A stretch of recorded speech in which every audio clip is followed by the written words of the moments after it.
बदला की जरूरत नहीं है। मनुष्य जीवन सफल करने के लिए सभी के अंदर ऊंची कोठी ना हो चलेगा, लेकिन विचार ऊंचा होना चाहिए। अच्छा पोशाक ना हो, अच्छी यूनिफॉर्म ना हो चलेगा, लेकिन अच्छा विचार होना चाहिए।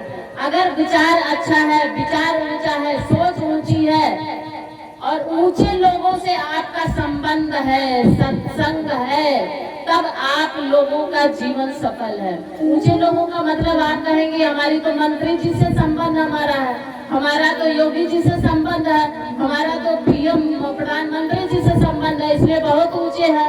अरे मेरे भाइयों बहनों, ये तो संसार के, ये तो धरती के रहने वाले की ऊंचों की बात नहीं हो रही है। जो सारी ऊंचाइयों को पार कर देने वाला है, जो सारे सृष्टि का जो पीएम डीएम सीएम है, अगर उसके साथ हमारा संग है, उसके साथ हमारा संबंध है, तो वो सबसे ऊंचाइयों पर होने वाला जो हमारा सबसे बड़ा शुभचिंतक है, उसका संग अगर है, तब मनुष्य का जीवन सफल। आप कहेंगे हमारा सबसे बड़ा शुभचिंतक तो हमारी पत्नी है, हमारी प्रेम का, हमारा बेटा नहीं। आपका सबसे बड़ा शुभचिंतक अगर कोई है तो मात्र वो परब्रह्म परमेश्वर परम पिता, जिसकी आप सच्ची औलाद हो, जिसके आप सच्चे संतान हो। आप कहेंगे हम अपने पिता के संतान है ना, आपको पिता को दे, यहाँ धरती पर देने वाला कौन है? तो वो कहेंगे मेरे बाबा जी तो हैं, तो बाबा जी को कौन भेजने वाला है? इसलिए जो हम सबको इस सृष्टि में लाने वाला है, जन्म देने वाला, पैदा करने वाला, जो सृष्टि में बनाने वाला है, उस निर्माणकर्ता को हम सभी, वो हमारा सच्चा पिता है। ये संसार तेरा घर नहीं, 2 दिन रहना यहाँ, कर याद अपने स्वरूप की स्वराज निष्कंटक जहाँ। बंदे तुझे नहीं याद है, तू ब्रह्म का ही अंश है, और कुल गोत्र तेरा ब्रह्म है, तू ब्रह्म का ही वंश है, तू ब्रह्म का ही वंश है, तू भगवान का वंशज है, तुम उनका वंशज हो। ये जो आप यहाँ संसारिक रिश्ते, इससे नहीं, तो संबंध सबसे ऊंचा जिसका है उसका जीवन सफल है। संग जिसका सबसे ऊंचे लोगों का है उसका जीवन सफल है। कोठी हमारी कोठी की नींव नीची हो, लेकिन विचार हमारा ऊंचा है तो उसका जीवन सफल है। हमारा ड्रेस फटा हो चलेगा, लेकिन हमारा विचार अगर अच्छा है, निमन है, तब हमारा जीवन सफल है।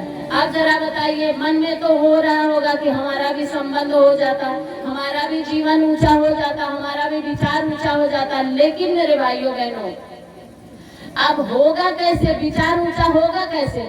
सब उनसे संबंध ऊपर वाले से, अर्थात सबसे बड़ा शुभचिंतक जो हमारा है, संसार की सारी ऊंचाइयों को छू देने वाला जो है, उससे हमारा संग होगा कैसे? उससे हमारा संबंध बनेगा कैसे?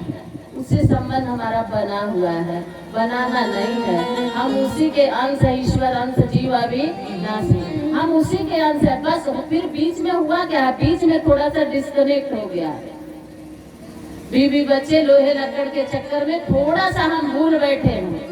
बस यही डिस्कनेक्ट जो हुआ है, उसी को कनेक्ट करने के लिए, उसी को जोड़ने के लिए ये जो आप लोगों को मनुष्य जीवन मिला है, और इसमें जो आज इस सभा मिली है, ये कथा पांडाल मिला है, ये सत्संग मिला है, बस यही है उसका एक आधार। कैसे संबंध होगा? कथा सत्संग से होगा, कीर्तन से होगा, भगवान की भक्ति से होगा। विचार कैसे शुद्ध होगा? प्रभु नाम संकीर्तन से होगा, भगवान नाम से होगा, भगवान काम से होगा, भगवान के नाम और भगवान के काम से होगा। विचार ऊंचा, विचार अच्छा। अब दूसरे भाग की तरफ चलते हैं। पहला भाग मनुष्य जन्म मिल गया, बहुत अच्छी बात है, हम खमा खा के इसको गवा ना दे। अब दूसरे भाग की तरफ चलिए, बनाइए दूसरा भाग। गोस्वामी तुलसीदास जी ने लिखा, उत्तरकांड, दोहा नंबर 32 की 3री चौपाई। बड़े भाग